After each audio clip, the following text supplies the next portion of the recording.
Welcome to Jermaine_TV, and let's dive into another story.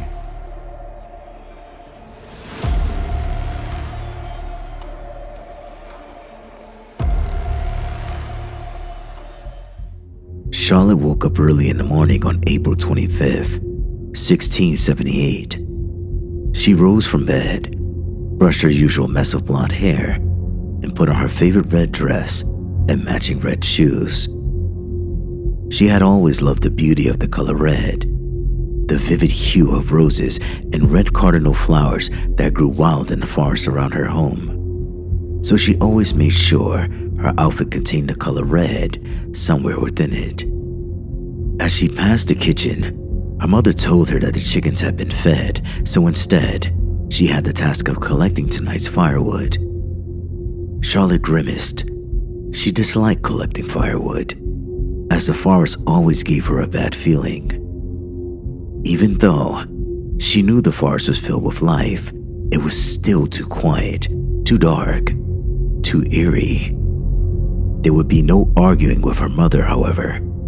She sighed and retrieved the basket that she used to carry sticks, then started down the winding path that would lead her into the silence of the trees. As the path grew narrower and less discernible and wound further and further away from the comfort of her home, she eventually found herself lost deep in the wilderness, shrouded by the darkness of the trees that pressed upon her. Charlotte panicked and began to run through the forest, becoming more lost and scared with every turn. Weeping, she called out over and over, pleading for help that never came. Morning turned to afternoon. Afternoon turned to evening. She wandered the forest as the day wore on, confused and alone, until she tripped over a root at the foot of a large tree and fell to the ground. As she arose from the bed of soft green moss upon which she had fallen, she looked up at the tree in irritation.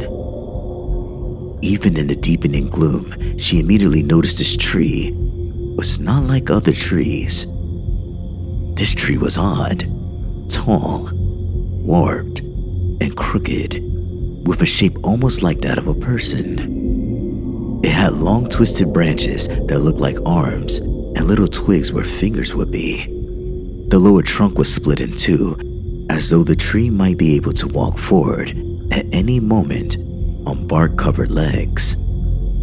Although it was winter, it was the only tree with leaves still on its branches, but even the leaves themselves were peculiar. They were blue. Unusual, yes, but something about this tree made Charlotte feel pleasant, secure, safe, loved. She could have sworn she heard a soft voice inside her head speaking to her, whispering secrets directly into her ear that only she could know. Time passed as Charlotte sat listening to the tree. It felt like minutes, but it must have been much longer. For when she heard the crackling of twigs behind her and felt her mother's familiar warm touch on her shoulder, it was fully dark and she could see stars overhead, winking at her through the blue leaves. Leaves that now looked black. Charlotte's mother scolded her for wandering off the path and quickly took her home to light the fire with the little wood they had left. That night, Charlotte dreamed of the tree. She dreamt of the tree oozing blood out of the small cracks of the bark. The sky above it turned the same shade of scarlet as the blood, and she heard hundreds of voices weeping in pure sorrow. The moss around the base of the tree was now black, shriveled, and dead. Lightning forked through the blood-red sky and struck the tree, igniting it in flames. The cries turned to screams of absolute agony. The morning clucking of the chickens awoke Charlotte from her nightmare and brought her back to reality. As she lay in bed mulling over the disturbing dream, she realized that she was not feeling fear, but something different and surprising. Peace. She was not afraid of the tree. She loved the tree. As the days went on, her love for the tree grew, as did a new loathing for her mother. Her mother felt Charlotte was obsessed with the tree, and it made Charlotte quite angry. Her mother didn't understand the connection she had with the tree. She never even bothered to ask about the tree or seek it out in the forest again to see it for herself. Charlotte thought that if she saw the tree in all of its incredible beauty and had the chance to hear the secrets the tree held, her mother would then understand. But no. Charlotte's mother remained worried, however, growing increasingly upset with Charlotte's mentions of and tributes to the tree, particularly her drawings of it, which were many. Charlotte scribbled crude sketches of the tree on every surface she could find, drawing not only its inky blue leaves, but also strange, runic symbols on its base. At times, she drew animals like squirrels and rabbits, but these creatures would always be on their backs, as if dead, or in sacrifice, with those strange symbols on their stomachs. Charlotte had also been neglecting her duties and even purposely disobeying her mother. She no longer retrieved wood for the house, didn't feed the chickens, never cleaned up after herself, and was rude and disrespectful to her mother. There was now only one important thing in Charlotte's life. Only one thing that deserved her attention. The tree. 13 days after discovering the tree in the forest, Charlotte had a terrible argument with her mother. She had enough with the tree, she said, how Charlotte spent more time with the tree than with her own family. Her mother went on about how she was so focused on the tree that she barely got anything done in the house. Her hair and clothes were a mess. They had hardly any firewood, and they were near running out of food. The tree was unhealthy, her mother said, and it was making Charlotte unhealthy as well. She had a mind to gather some villagers and take an axe to it for once and for all. Charlotte stormed from the house in a fury and raced down the path leading to the forest. Her mother called her to come back, but to no avail. Charlotte reached the end of the path and disappeared. Smothering her anger and frustration, her mother went to the smokehouse to check for any last bits of meat for supper. When she opened the door, a horrible rancid smell hit her nostrils immediately. She gagged, covered her mouth, and went inside. A single large stone had been pried from the floor. As she got closer to the stone, the smell got worse. Her mother peered into the hole where the stone had been and saw an array of dead animals, rabbits and squirrels mostly, lay side by side. Her mother stood shocked and unmoving as she took in the macabre tableau. She noted that many tree roots had begun to grow over, under, and into the animals. All the animals had odd runes like those in Charlotte's drawings carved onto their stomachs, blood dried into their fur.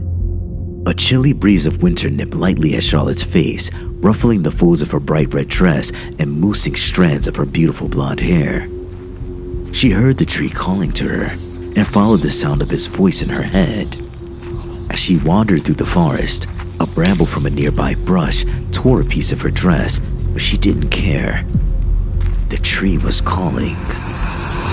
After what seemed like an eternity, she finally found the tree, its blue leaves rattling in the wind. Charlotte sat down and settled into the blackened moss at its base, listening to the new secrets it had to tell. Her mother hated her. The villagers were evil. They were going to hurt her. It told her things that had to be true. Soon there were other voices as well. Charlotte thought she heard them yelling her name, but those were very far away, and the tree was so close. She pressed her body into the trunk of the tree to hear it more clearly. Her fingers subconsciously traced the carvings around the base while she listened. As it spoke, the bark oozed a runny and metallic-smelling sap. It was sticky and strangely warm.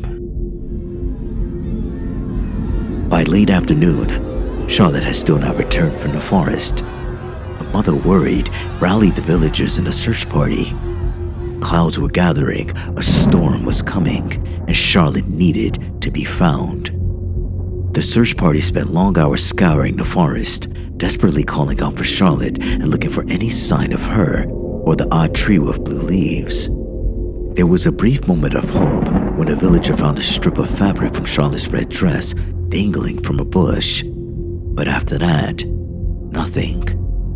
The search continued, and the hope faded. As the sun dropped onto the horizon, they heard an eerie, piercing scream. The villagers rushed in the direction from which it came, expecting to find Charlotte afraid and likely injured.